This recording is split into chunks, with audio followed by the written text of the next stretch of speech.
有锅才有家。有国才有家。国家，先有国才有家。 Lately, I have noticed something worth paying attention to. More and more public figures in Singapore, like ministers, soldiers, officials, have begun using the phrase 有国才有家 in speeches and public videos. At first glance, the phrase sounds reasonable. No country, no home. On the surface, it appears logical. But when you pause and listen more carefully, something feels slightly out of place. Because phrases like this are not just neutral sentences. They carry a distinct political style. A state-centric tradition has become more visible in public discourse. I'm not suggesting that anyone is intentionally importing ideology. And this matters because it connects directly to the question that older generation frequently ask. Why are young Chinese Singaporeans becoming less fluent in Chinese? I remember when I was much younger, the Speaking Chinese campaign was everywhere. Posters on buses, MRT stations, and schools. It was a long-term effort. The campaign never really stopped, yet interest continued to decline. To understand that, we need to look at what using Chinese actually feels like today. At present, the most influential and active Chinese language environment globally is PRC-based platforms, like social media and the digital culture. Within the environment, everyday communication has become increasingly constrained. People avoid saying police directly on the internet, but instead using hats. COVID period become masks. Vaccination become meal. Countries like China and the US become Great Eastern and a beautiful country. At some point of the time, they stop being language and start becoming a code system. It feels less like speaking and more like passing notes on the Big Brother's watch. Even when topics aren't political, people self-censored.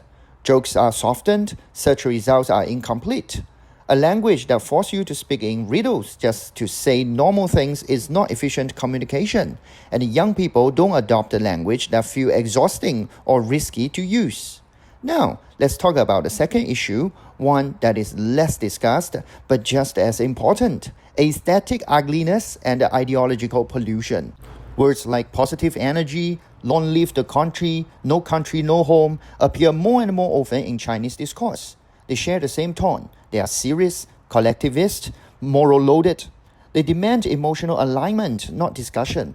But here's the problem. Singaporean youngs didn't grow up in that value system. Since young, what we were taught to value is very different. We taught to build a democratic society based on justice and equality, not to chant long live anything. So, when young people hear highly emotional, unconditional loyalty language, it doesn't inspire them. It feels forced, it feels outdated, and slowly, Mandarin starts to feel less like a tool for thinking, and more like a language for signaling correctness. This leads to a paradox. Mandarin is growing rapidly in terms of the global use, yet the space for free and flexible expression within it is narrowing down. It is becoming larger in reach, but more constrained in tone. More regulated but less authentic. And young people are extremely sensitive to that. That's why campaigns alone don't work. You can't slogan a language into young culture. When a language becomes both censored and ideologically heavy, it stops being something people think in and it becomes something people perform in. And once that happens, people will quietly switch to another language that feels lighter, freer, and more neutral. In Singapore, that language happens to be English. Not because English is better, but because English today carries fewer moral expectations.